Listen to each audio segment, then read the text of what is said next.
இன்றைக்கும் கர்த்தர் நம்மோடு இடைப்படுவார். எத்தனை பேர் விசுவாசிக்கிறீங்க? சத்தமாக ராமேன்னு சொல்லாமே. ஒரு வசனத்தை வாசிக்க போகிறோம். 2 தீமோத்தேயு 4:17 முதல் பகுதி. கர்த்தரோ எனக்கு துணையாக நின்று. தமிழில் ரொம்ப அழகாக இருக்கு, இங்கிலீஷ்லேயும் இது ரொம்ப அழகாக இருக்கும். பட் தமிழில் ரொம்ப தெளிவாக இந்த வார்த்தை, எனக்கு ரொம்ப பிடித்த வார்த்தை என்னவென்றால், கர்த்தரோ எனக்கு துணை நின்றார். கர்த்தர் எனக்கு துணை நின்றார் என்பதற்கும் கர்த்தரோ எனக்கு துணை நின்றார் என்பதற்கும் ரொம்ப பெரிய வித்தியாசம் இருக்கு. கர்த்தர் எனக்கு துணை நிற்கிறார் அப்படின்னும் போது நமக்கு அநேக பேர் நம்மளோட துணையாக நிற்பாங்க.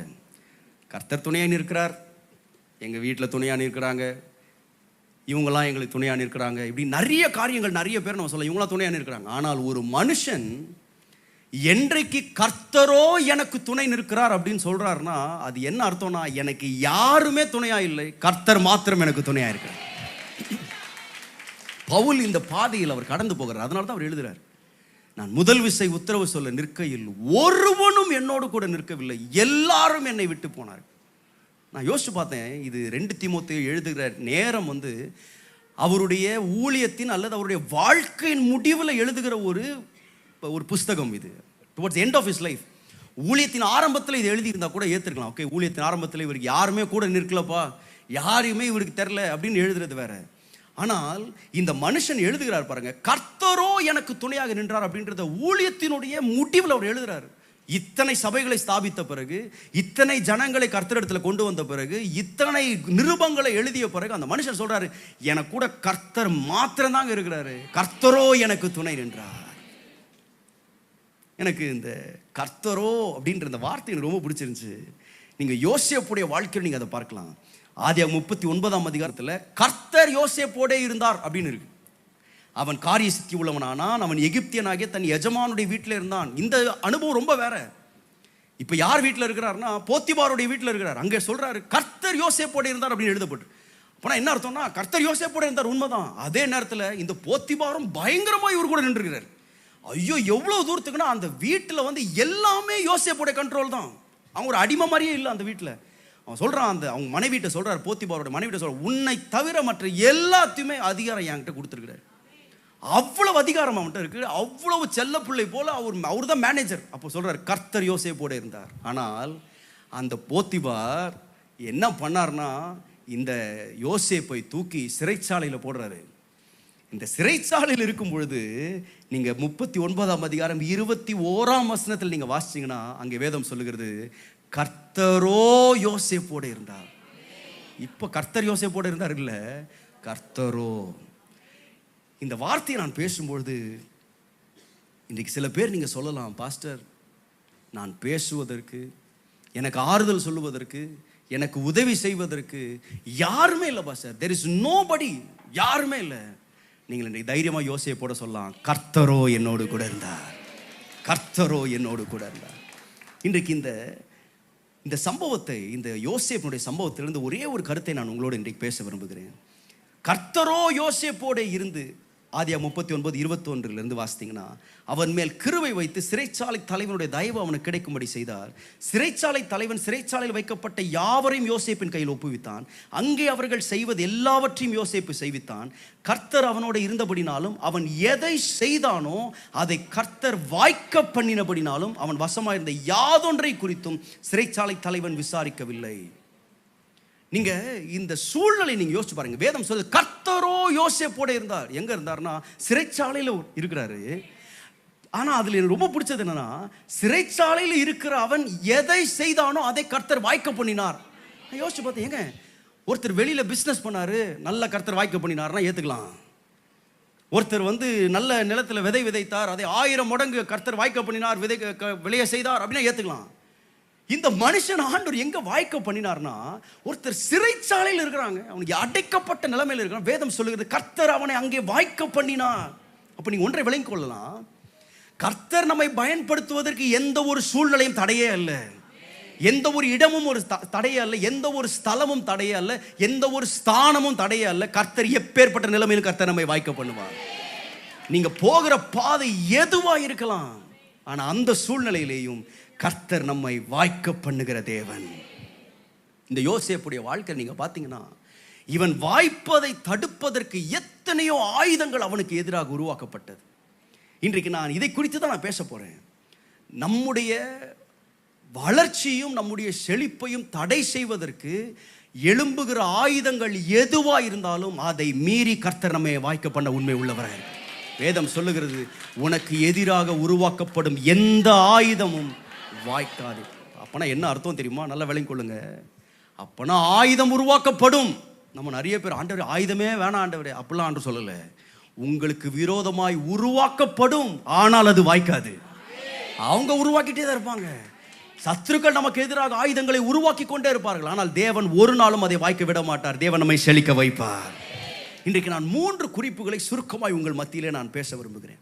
சத்துருக்கள் நமக்கு விரோதமாக எழுப்புகிற ஆயுதங்களை குறித்து நான் உங்களோடு, அதன் மத்தியிலேயும் கர்த்தர் நம்மை வாய்க்க செய்வார். 3 ஆயுதங்களை உங்கள் முன்பாக நான் வைக்க விரும்புகிறேன். முதலாவது, the weapons of the enemy that can cause us to flee. நம்மை ஓட வைக்கிற ஆயுதங்கள். சத்துருக்கள் சில ஆயுதங்கள் நம்ம வாழ்க்கையில் ஏற்படுத்துவாங்க. அந்த ஆயுதங்கள் எப்படி நம்மளை ஆக்கிறோம்னு சொன்னால், நம்ம இடத்தை விட்டே ஓட வைக்கிற ஆயுதங்கள். நம்மளை அந்த இடத்திலிருந்து, நம்ம இந்த இடத்திலே இருக்கக்கூடாதுப்பா, நம்மளை இந்த இடத்தை விட்டு நம்ம ஓடிடணும் என்று சொல்லி எழுப்பப்படுகிற சில ஆயுதங்கள். நீங்கள் வேதத்திலே நீங்கள் தாவீதை குறித்து நீங்கள் வாசிக்கும் பொழுது 1 சாமுவேல் 17ஆம் அதிகாரம் 4 முதல் 7 வசனங்களை நீங்கள் வாசித்தால், அப்பொழுது காத் ஊரானாகிய கோலியாத் என்னும் பேருள்ள ஒரு வீரன் பெலிஸ்தரின் பாளையத்திலிருந்து புறப்பட்டு வந்து நடுவே நிற்பான். அவன் உயரம் 6 முழமும் 1 ஜானுமாம். அவன் தன் தலையின் மேல் வெண்கல சீராவை போட்டு ஒரு போர்க்கவசம் தரித்து கொண்டிருப்பான். அந்த கவசத்தின் நிறை 5000 சேக்கலான வெண்கலம். அவன் தன் கால்களிலே வெண்கல கவசத்தையும் தன் தோள்களின் மேல் வெண்கல கேடகத்தையும் தரித்திருப்பான்.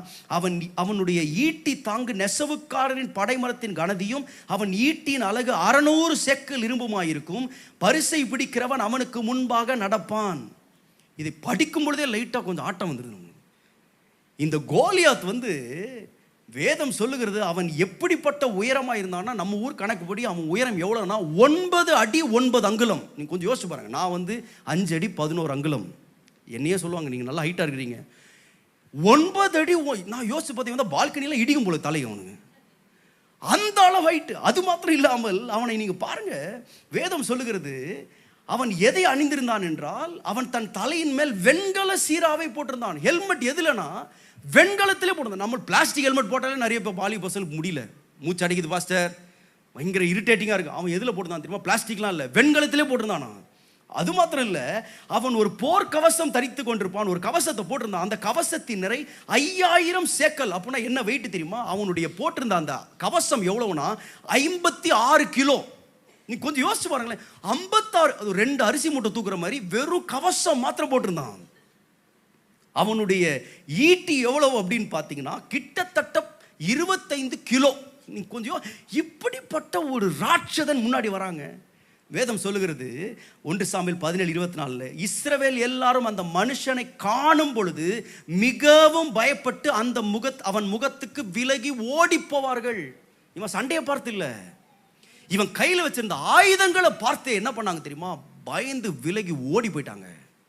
இன்றைக்கு சிலருடைய ஆயுதங்களை பார்க்கும் பொழுது நம்ம அவங்கள பார்த்தோன்னா, ஐயா இவ்வளோ வல்லமை உள்ளவர்களாக இருக்கிறாங்க, இவ்வளவு பெரிய படைபலத்தை வச்சிருக்கிறாங்களே, இவ்வளவு பெரிய ஆயுதங்களை சுமந்திருக்கிறாங்களே, சில வேளை அவங்கள பார்க்கும் பொழுதே நம்ம அவங்கள விட்டு ஓடிடணும் போல ஒரு பயம் வரும். அவங்கள விட்டு ஓடிடலான்னு போல இருக்கும். இந்த ஜனங்கள் பாருங்க, அவனை கண்டவுடன் ஓடிடுறாங்க. அவனுடைய உயரத்தை பார்த்தாங்க, அவன் கையில் இருக்கிற ஈட்டியை பார்த்தாங்க, கவசத்தை பார்த்தாங்க, காலு கூட வெண்கலத்தில் போட்டுருக்கு, ஷூவே வெண்கலத்தில் ஷூ. இதை பார்த்த உடனே ஓடுறாங்க. ஆனால் எனக்கு இதில் ரொம்ப பிடிச்சது தெரியுமா? இவன் இவ்வளவு ஆயுதங்களை தூக்கிட்டு வராங்க. நான் சொன்னது போல இவ்வளோ பெரிய ஈட்டி, இவ்வளோ பெரிய மார்க்கவசம், இவ்வளோ பெரிய ஹெல்மெட் எல்லாத்தையும் போட்டு வந்து நின்னா, இப்போ ஆண்டவர் தாவீதை கொண்டு வர்றாரு. தாவீதை கொண்டு வந்து, அப்பா எவனோட ஒருத்தன் வந்திருக்கான்ப்பா, நம்ம பிள்ளைகள்லாம் பேசிக்கிட்டு இருக்கிறான், நீ கொஞ்சம் போய் பாருப்பா அவனை. ஆண்டவரே, எப்படி ஆண்டவர் இவ்வளோ ஆயுதம் வச்சுருக்கேன், நான் என்ன கொண்டு போகிறது? ஒரு கூழாங்கல் போதும்பா அவனுக்கு. நம்ம நிறைய வாட்டி இந்த ஆயுதங்களை பார்த்து நம்ம நினைக்கிறோம், ஆண்டவரே இவ்வளோ ஆயுதங்கள் வச்சிருக்கானே, அவனுக்கு ஈக்குவலாக நானும் போனோம். ஆனால் நீங்கள் ஒன்றை விளைய கொள்ளுங்க, God does not match weapon with weapon.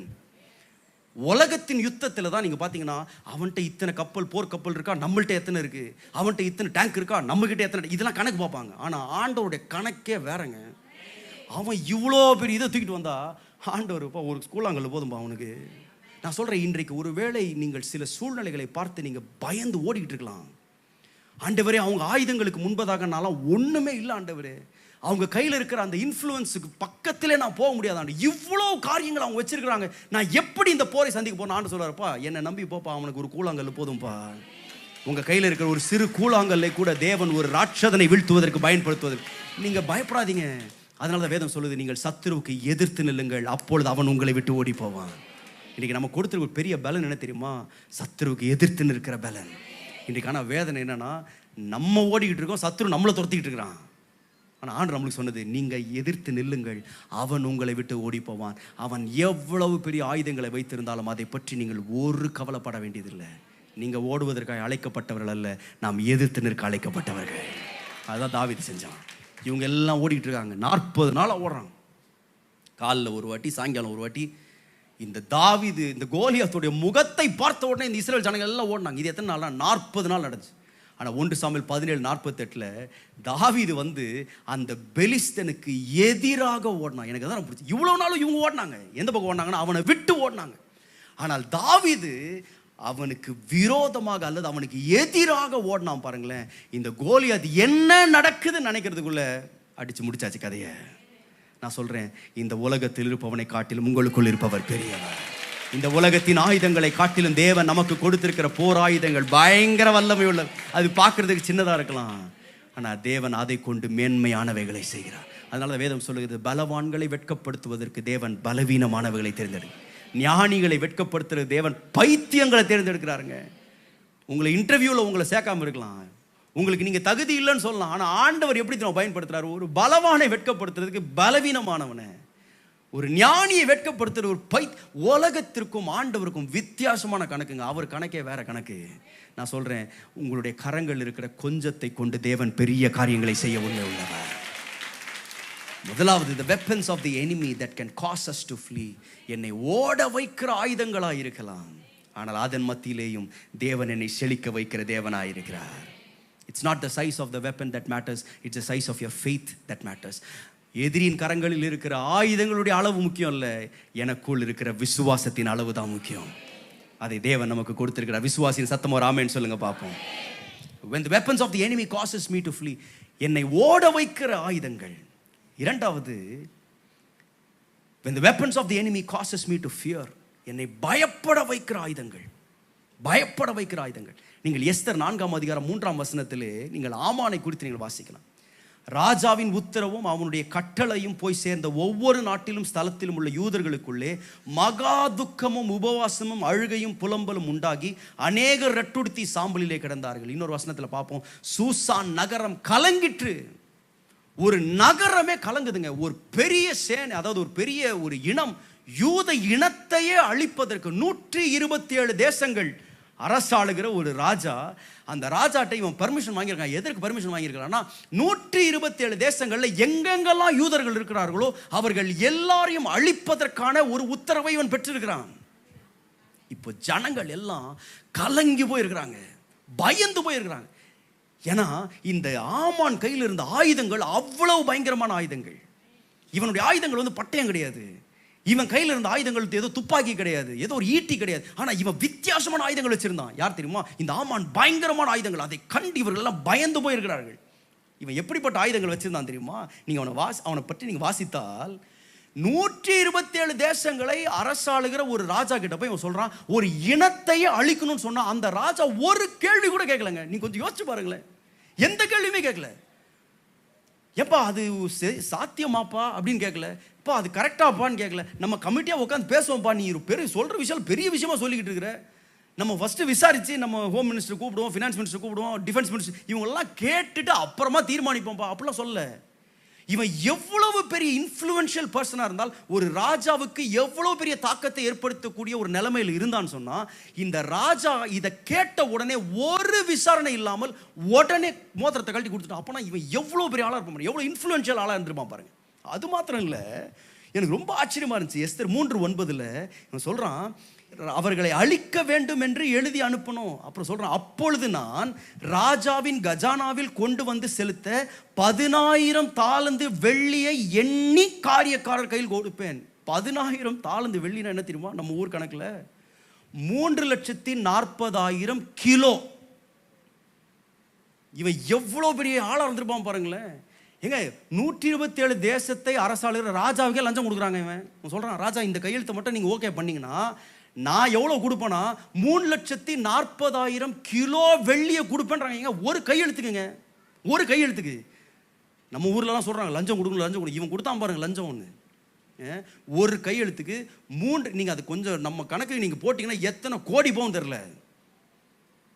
நான் யோசிச்சு பார்த்தேன், இவன் லஞ்சம் கொடுக்குறதே இவ்வளோனா இவன் எவ்வளோ பணம் வச்சிருப்பான், இவன் எவ்வளோ வெள்ளி வச்சிருப்பான், எவ்வளோ தங்கம். இவன் சாதாரண ஆள்லாம் கிடையாது, ஏதோ மினிஸ்டர் மாத்திரம் கிடையாது. இவன் he had so much of influence, so much of money. பயங்கர பணம் இருந்துச்சு. இவன் ஆயுதங்கள்லாம் சாதாரண ஆயுதங்கள் கிடையாது, பயங்கரமான ஆயுதங்கள் வச்சுட்டு உட்காந்துருக்கிறான். ரொம்ப வேடிக்கையாக இருந்தது தெரியுமா? இந்த 3,40,000 கிலோ இவன் யோசிக்கிறான், இதுதான் இவனுங்க வேல்யூ. அதாவது யூதர்களுடைய வேல்யூ எவ்வளோ அவன் போட்டது 3,40,000 கிலோ.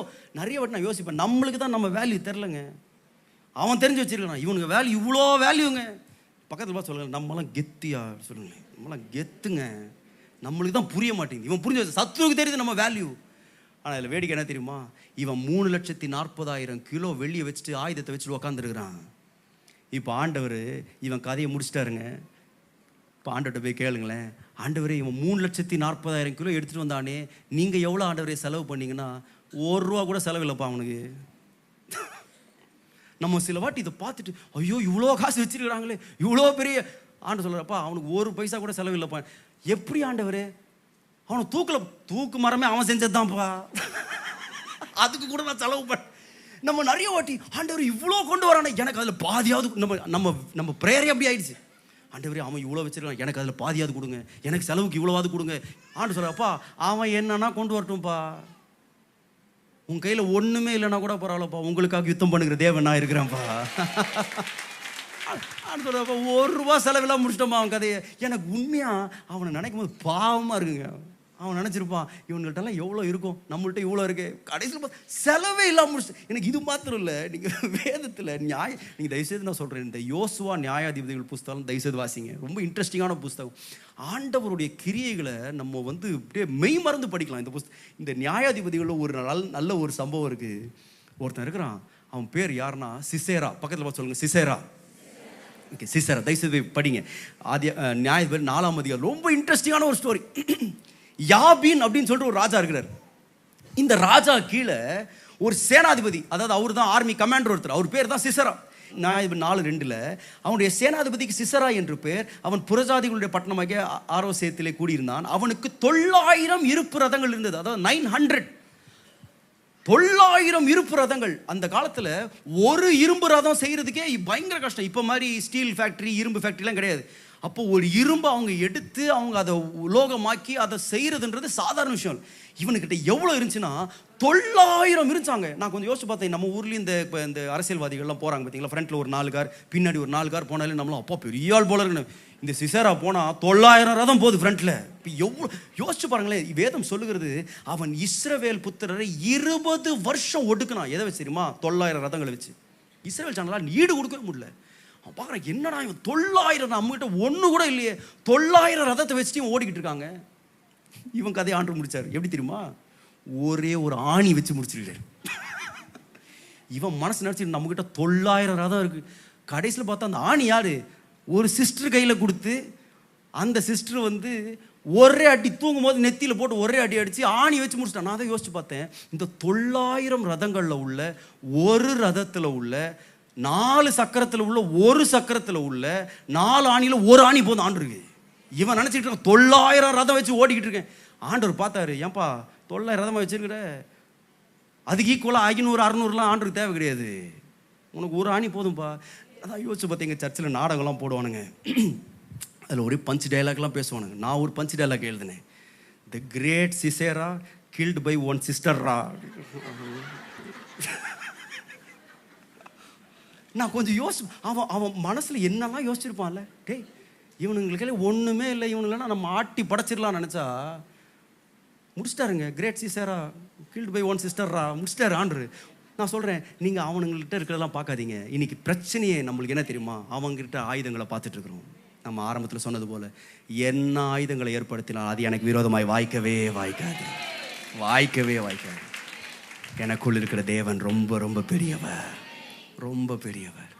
இஸ்ரவேல் ஜனங்களை இந்த பார்வோன் அவன்கிட்ட இந்த ரதங்கள் எல்லாத்தையும் எடுத்துகிட்டு போகிறாங்க, துரத்துறான். இஸ்ரவேல் ஜனங்கள் அதை பார்த்த உடனே அவங்க பாருங்களேன், அவங்க சொன்ன வார்த்தைகளை எனக்கு உண்மையாக இஸ்ரவேல் ஜனங்கள்லாம் நம்மலாம் ரொம்ப நல்லவங்க நினைக்கிறேன். நம்மலாம் இஸ்ரவேல் ஜனங்கள் பார்த்த மாதிரிலாம் அற்புதங்களை நம்ம பார்க்கலங்க. எத்தனை அற்புதங்கள் ஆண்டவர் காட்டுறாரு. இவ்வளோ 10 வாதைகள் அனுப்பி இஸ்ரவேல் அந்த எகிப்தியர்களே ஆண்டவர் வந்து ஒன்றுலாம் மாக்கிட்டு இப்போ வந்து நிறுத்தினா, இப்போ பார்க்குறான், குதிரைகளை பார்க்குறான், ரதங்களை பார்க்குறான். இவங்களை பார்த்தோன்னு வினத்தமா சொல்கிறாங்க, எகிப்திலே பிரேத குழிகள் இல்லை என்றா எங்களை இங்கே கொண்டு வந்த. இவ்வளோ அற்புதம் செஞ்சார், அவங்க கொஞ்சம் கூட நம்பிக்கை இல்லையா? இவ்வளோ ரதங்களை கூப்பிட்டு வராங்க. ஆண்டவர் இது இத்தனை பேரையும் காலி பண்ணுறதுக்கு என்ன செலவு பண்ணாருன்னு நினைக்கிறீங்க? ஒரு செலவு கிடையாது. செங்கல் இப்படி பழகிறாரு, திருப்பி மூடுறாரு, அவ்வளோதான், முடிஞ்சு போச்சு. நம்ம தாங்க பயப்படுறோம், ஆயுதங்களை பார்த்து பயப்படுறோம். ஆண்டவர் அப்பா ஒரு வாட்டி தரப்பா, ஒரு வாட்டி மூடுப்பா, முடிஞ்சு போச்சுப்பா அவங்க கதை. நான் சொல்கிறேன், இன்றைக்கு சத்துருக்களுடைய ஆயுதங்களை கண்டு பயப்படுகிற நிறுத்துறோம். ஏன்னா தேவன் நமக்கு பயத்தின் ஆவியை தராமல் அன்பும் பலனும் தெளிந்த புத்தியும் உள்ள ஆவி. தெளிந்த புத்தி என்ன தெரியுமா? பயப்படுறது கிடையாது. எதை குறிச்சும் பயப்படாதீங்க. எங்கள் அப்பா அழகான ஒரு கதை ஒன்று சொல்லுவார்.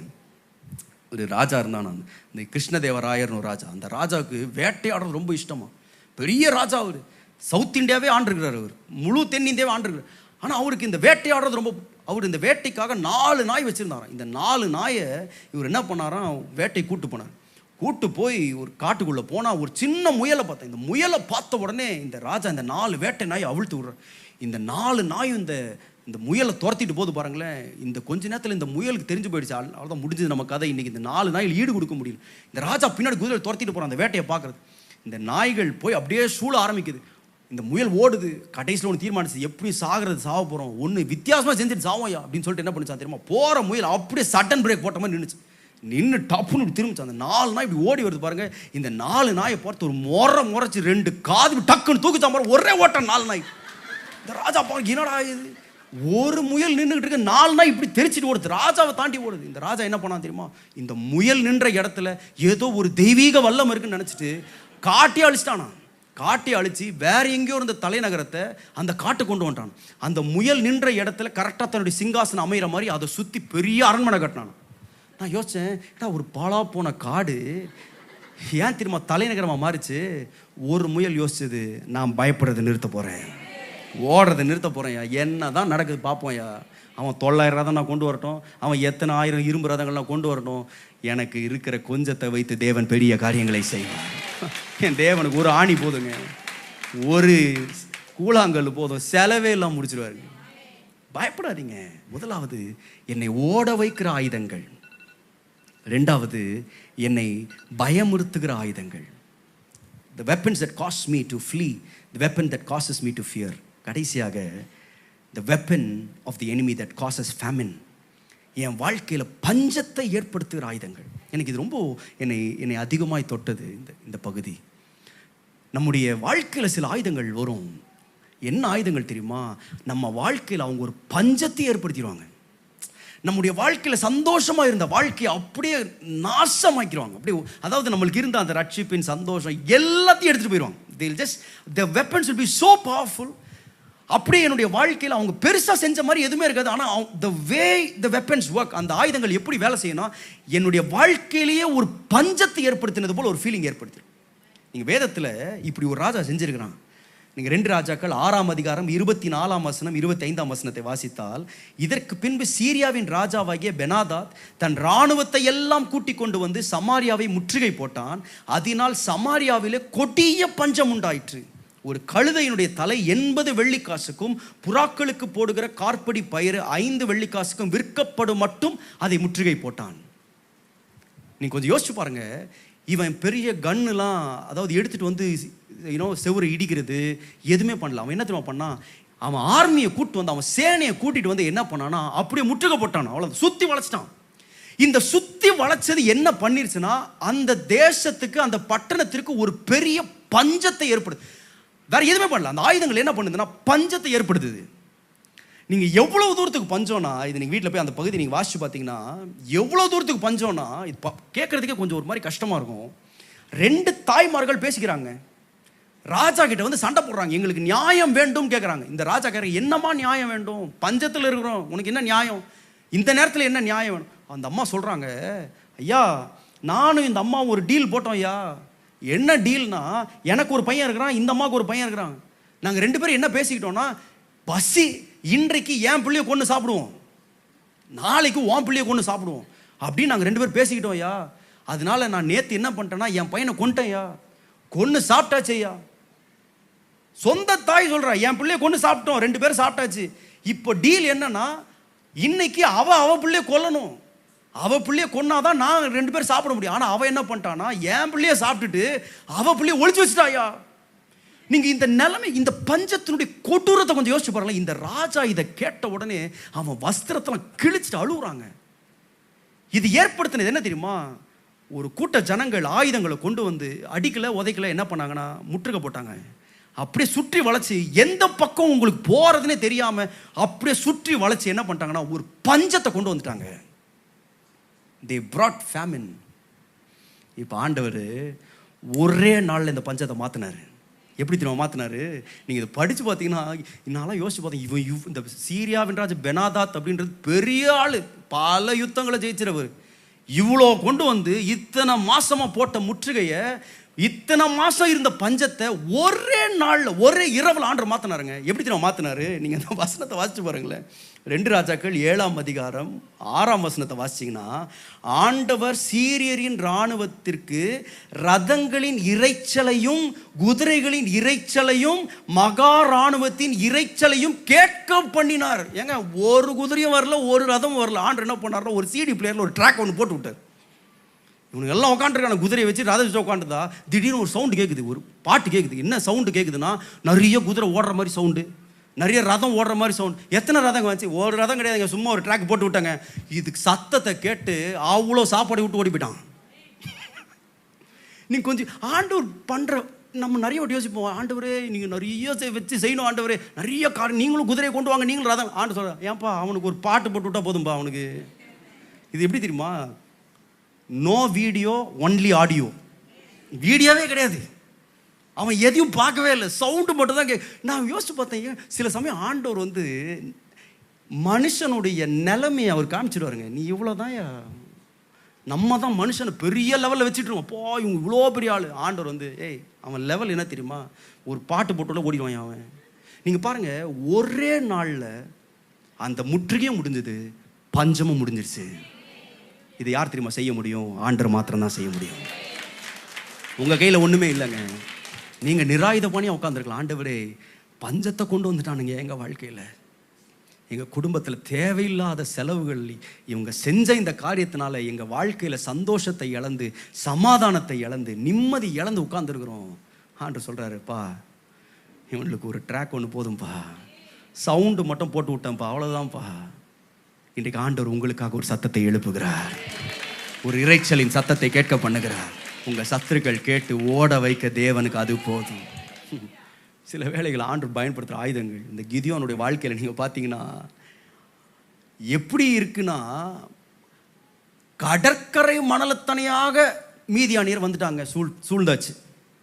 வேதம் சொல்லுகிறது அவங்க எப்படி இருந்தாங்கன்னா, வெட்டுக்கிளிகளை போல பரவி இருந்தாங்களா. அதாவது இந்த வெட்டுக்கிளிகள்லாம் இந்த ஹோஸ்ட் ஆஃப் லோக்கஸ்ட் வந்து எப்படி இருக்கும்னா, பார்த்தீங்கன்னா வெறும் வெட்டுக்கிளி அப்படி இருக்காங்க. அந்த அளவுக்கு இவங்க கையில் ஒன்றுமே கிடையாது.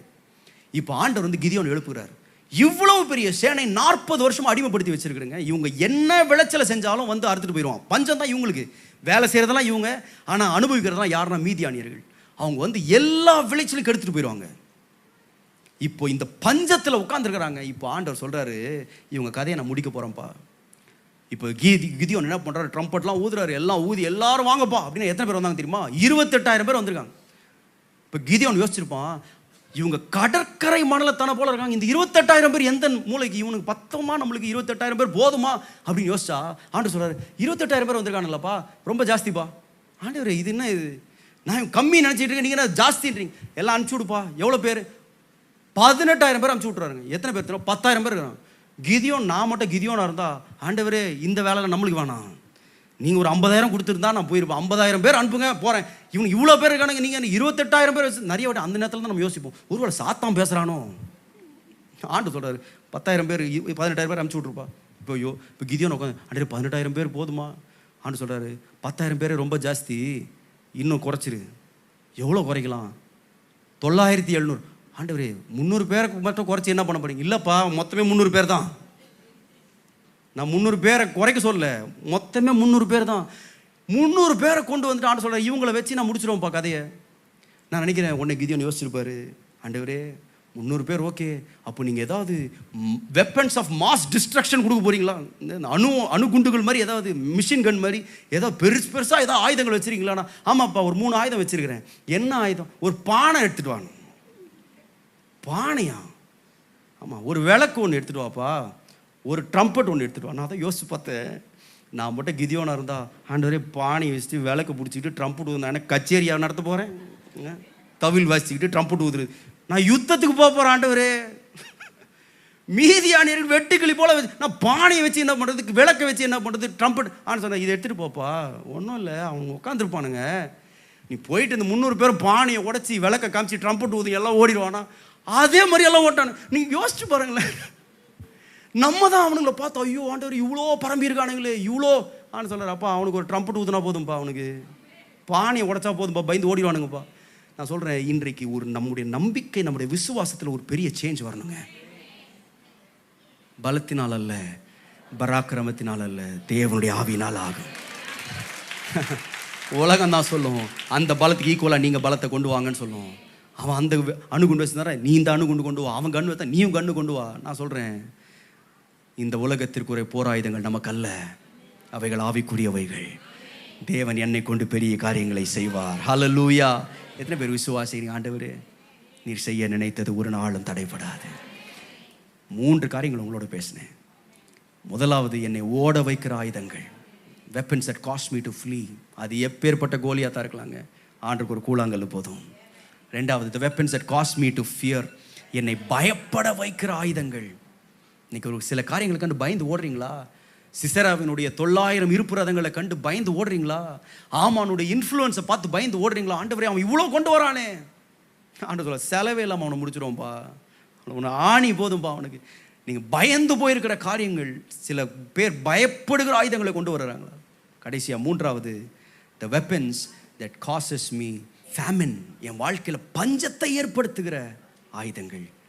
நான் சொல்கிறேன், சில ஆயுதங்கள் உங்களை கொண்டு வந்து பஞ்சத்தில் தள்ளிட்டாங்களா? நல்லா இருந்த குடும்பத்தை, நல்லா இருந்த காரியங்களை, நம்முடைய வாழ்க்கையில் சில ஆயுதங்களை கொண்டு வந்து வச்சுட்டாங்களா? அதை நம்முடைய வாழ்க்கை அழித்திருக்கிறதா? நம்முடைய சந்தோஷத்தை கெடுத்திருக்கா? இன்னைக்கு ஆண்டு சொல்கிறார், நான் ஒரு சத்தத்தை அனுப்ப போகிறேன். அந்த ஒரு சத்தம் உங்கள் வாழ்க்கையை விடுதலையாக்கிறோம். ஒரே நிமிஷத்தில், ஒரே நொடி பொழுதிலே, ஒரே நாளிலே, ஒரே ராத்திரியிலே தேவன் உங்களுக்காக காரியங்களை மாறுதலாய் முடிய செய்ய அவர் உண்மை உள்ளவராய் இருக்கிறார். விசுவாசிகள் நல்ல கரங்களை தட்டி ஹல்லேலூயா, கர்த்தருக்கு மகிமையை செலுத்துவோமா? எல்லாம் எப்படி இருக்கலாமா? எத்தனை பேர் விசுவாசிக்கிறீங்க? ஆண்டவர் எனக்காக இதை செய்வார், நான் பயப்படுறதை நிறுத்த போகிறேன். அதை நம்ம செய்யணும். ஆண்டவர் அவர் வேலையை செய்வார். நம்ம செய்ய வேண்டிய என்ன தெரியுமா? நான் பயப்படவே போகிறதில்லை, நான் பயப்பட போகிறதில்லை. எத்தனை பேர் சொல்ல போகிறீங்க, ஆண்டவரே இனிமேல் நான் அந்த ஓடுறதில் நிறுத்திட போகிறேன், எதை குறித்து நான் கலங்க போகிறதில்லை, என்னை அழைத்தவர் உண்மை உள்ளவர், அவர் நிச்சயமாக எங்களை நடத்துவார். ஹல்லேலூயா. எத்தனை பேர் இங்கே சொல்ல முடியும், பாஸ்டர் நான் இங்கே வரும்பொழுது ரொம்ப பயந்து போய் வந்தேன் பாஸ்டர், இந்த இடத்த விட்டே ஓடிடலான்ற ஒரு நிலைமையில் வந்தேன் பாஸ்டர், என்னால் உண்மையாக இந்த பிரச்சனை என்னால் தாங்க முடியல, இந்த வேதனை என்னால் தாங்க முடியல, I was not able to handle this. ஒரு பெரிய பஞ்சத்தில் மாட்டினது போல் நான் மாட்டிகிட்டு இருக்கேன் பாஸ்டர். இந்த சத்துருக்கள் என் மேலே கொண்டு வந்த இந்த ஆயுதங்கள் என்னை ஒரு பஞ்சத்திற்கு நேராக, பயத்திற்கு நேராக ஓட வைக்கிற நிலைமையில் என்னை கொண்டு வந்துட்டாங்க. ஆனால் இன்றைக்கு நான் விசுவாசிக்கிறேன், எனக்காக கர்த்தர் யுத்தத்தை செய்வார். அவர் 5 அப்பங்களை கொண்டு 5000 பேரை போஷிக்க வல்லமை உள்ளவர். ஒரு கலசம் எண்ணெய் சிறிய மாவை கொண்டு பஞ்சத்தின் நாட்கள் முடிகிற வரைக்கும் ஒரு குறைவில்லாமல் நடத்த உண்மை உள்ளவர். அவர் என் புத்திக்கு மேலாக செய்கிறவர். பாஸ்டர் இன்னைக்கு நான் பயந்து போய் வந்தேன், ஆனால் இன்னைக்கு ஆண்டவர் என்னோட பேசினார்னு சொல்கிறவங்க மாத்திரம் கரங்களை உயர்த்துங்க. கரங்களை உயர்த்தி ஆண்டவர்கிட்ட சொல்லுங்க, ஆண்டவரே நீர் எனக்காக யாவையும் நீர் செய்து முடிக்கிறவர், எனக்காக யாவையும் செய்து முடி. என் கையில் ஒன்றுமே இல்லை, ஆனால் என் இயலாமையில் நீங்கள் செயல்படுகிறவர். ஒன்றுமில்லாதவைகளிலிருந்து அதிசயமான காரியங்களை வரவழைக்கிற தேவன். நான் இனிமேல் பயப்பட போறதில்லப்பா, நான் கலங்க போறதில்லப்பா. I'm not going to be afraid. என்னை அழைத்தவர் பெரியவர், என்னை அழைத்தவர் பெரியவர். என்னை பாதி வழியில விட்டுட்டு போற தேவன் அவர் அல்ல. கடைசி பரியந்தம் என்னை நடத்துகிறவர். என் இயலாமையில் நீ செயல்படுவி, உம் கரம் என்னை விலகாதீர். சொல்லுங்க, என் இயலா, என் கையில ஒன்றுமே இல்லப்பா, ஆனா நீங்க செயல்படுவீங்க. உம்மை மாத்திரம் நம்பி இருக்கிற ஆண்டவரே. ஓ மலைகளை பெயர்ப்பி, என் தடைகள் உமக்கு எம்மாத்திரம், என் தடைகள் அந்த கோலியாத்து எம்மாத்திரம். ஓ மரித்தோரை எழ செய்தீர், என் நோய்கள் என் நோய்கள். சொல்லுங்க, கிரகிக்க முடியா கிரகிக்க முடியா ஓ காரியம், உங்க புத்திக்கு மேலான காரியங்கள் கிரகிக்க முடியா கிரகிக்க முடியா காரியம் சர்வஞானியே.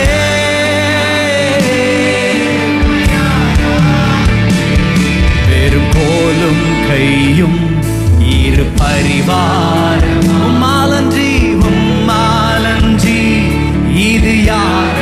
ஓ வெறும் கோலும் இரு பரிவாரம், உம்மாலன்றி இது யாரால்?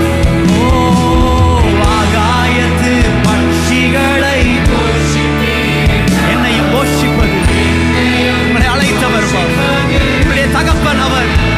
ஓ காட்டில் புஷ்பங்களை இத்தனை அழகாய் உடுத்துவார் என்றார். என்னை குறைவின்றி நடத்துவதும் சொல்லும் கிரகிக்க முடியா கிரகிக்க முடியா காரியம் செய்வீர் சர்வஞானியே. கிரகிக்க முடியா கிரகிக்க முடியா காரியம் செய்வீர் சர்வஞானியே. கிரகிக்க முடியா கிரகிக்க முடியா சர்வஞானியே. கிரகிக்க முடியா கிரகிக்க முடியா. எஸ், நீங்க பாடுகிற இந்த வேளையில் ஓ சர்வஞானியே. ஓ என் தேவன் எனக்காய் ஏதாகிலும் செய்திடுவார், என்னை மறக்கவே இல்லை. ஓ என் தேவன் எனக்காய் எஸ், ஓ என்றாகிலும் என் தேவன் எனக்காய் ஏதாகிலும் செய்திடுவார். என்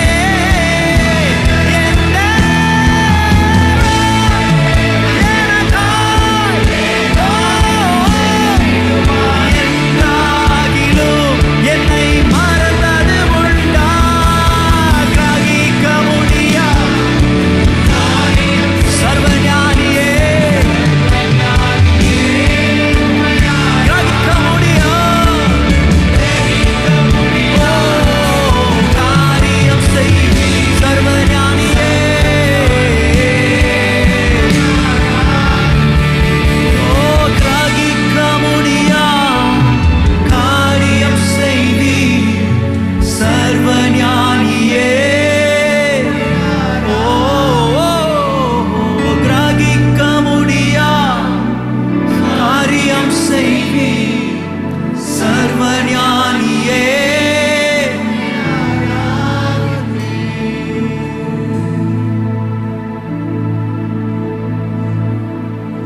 எனக்காயாவையும் செய்பவர், எனக்காயாவையும் செய்பவரே.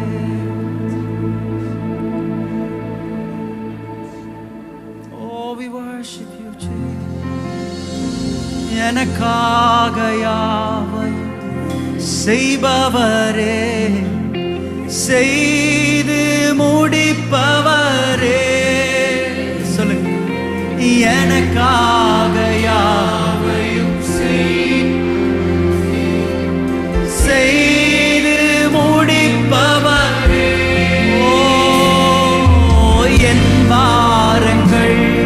சுமைகள், என் சுமைகள், என் பாரங்கள், என் பாரங்கள், என் சுமைகள், என் சுமைகள் உம் பாதத்தில், உம் பாதத்தில். சொல்லுங்க, இறக்கி வச்சுட்டேன்ப்பா, இறக்கி வைத்தே பாதத்தில், உம் பாதத்தில் இறக்கி வைத்தே.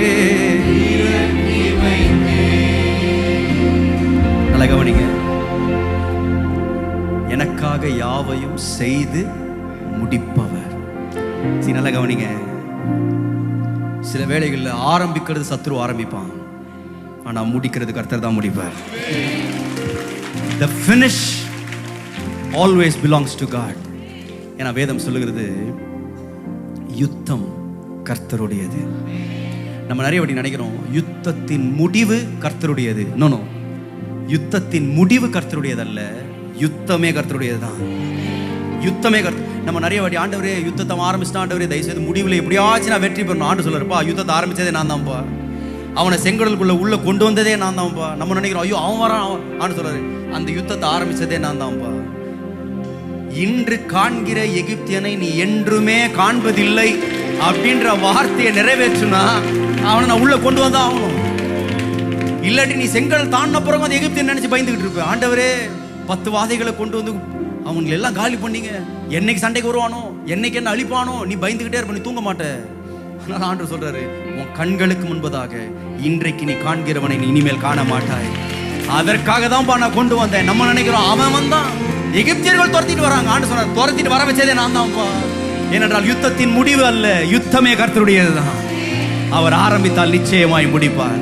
கடைசியா ஒரு முறை கரங்களை உயர்த்தி, எனக்காக யாவையும் செய்பவர், செய்து முடிப்பவர், செய்து முடிப்பவர், எனக்காக, எனக்காக ஓ